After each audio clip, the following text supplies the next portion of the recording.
नमस्कार दर्शकों, MP social India news में आपका स्वागत है। हम आपको लिए चलते हैं आज की ताजा खबरों की ओर। मिश्रित खेती में लागत कम, मुनाफा दोगुना। 11 साल से 22 बीघा जमीन पर खेती कर रहे किसान ने बताया कि कैसे बढ़ेगी आमदनी।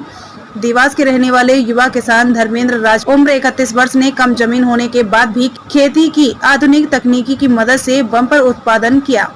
वे जिला मुख्यालय से 25 किलोमीटर दूर गांव छोटी चुरलाय के रहने वाले हैं। इसके लिए उन्हें राज्य स्तर पर कई बार सम्मानित भी किया जा चुका है। 10वीं के बाद परिवार में खेती करने वाला कोई नहीं था। धर्मेंद्र ने इसे ही रोजगार के माध्यम के रूप में चुना। जैविक खेती अपना कर कम भूमि पर अधिक उत्पादन हासिल कर प्रगतिशील किसान की सूची में नाम दर्ज करवाया। 11 साल से धर्मेंद्र राजपूत मिश्रित खेती कर रहे हैं। इसके तहत आलू, प्याज, लहसुन, मेथी, धनिया, गेहूं और चना उगा रहे हैं। महज 7 बीघा पुश्तैनी खेत था, इसलिए खेती को व्यावसायिक रूप देने के लिए आसपास के किसानों के खेत भी किराए पर ले लिए हैं।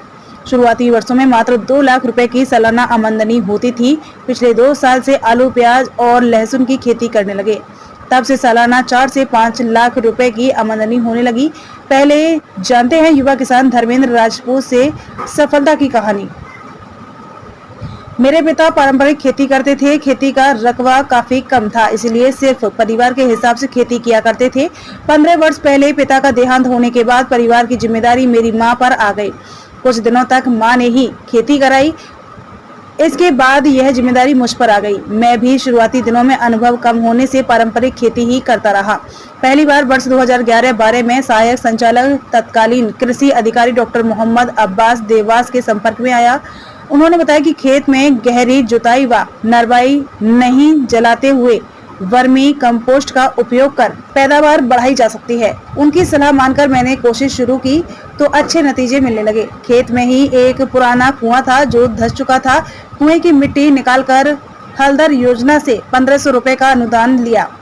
उसके बाद जैविक व वैज्ञानिक तरीके से खेती का सिलसिला शुरू हुआ, जो आज तक जारी है। खेती करते हुए करीब 11 साल हो गए हैं। पहले गेहूं, चने की खेती सामान्य तरीके से किया करते थे, अब मिश्रित खेती करने लगा हूँ।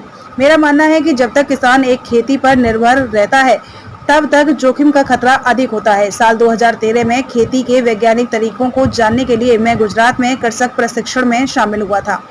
वहां प्रधानमंत्री नरेंद्र मोदी ने किसानों से कहा था कि आप एक खेती पर निर्भर मत रहिए। उस कार्यशाला में मैंने सीखा कि अगर हम गेहूं की खेती करते हैं तो ओले गिरने से नुकसान का डर रहता है। आज की तमाम खबरों के लिए बस इतना ही। देश दुनिया से जुड़ी हुई खबरों के लिए आप हमारी वेबसाइट www.socialindianews.in पर सर्च कर सकते हैं। साथ ही हमारे YouTube channel social India news पर आप सब्सक्राइब कर सकते हैं, लाइक कर सकते हैं, फॉलो कर सकते हैं।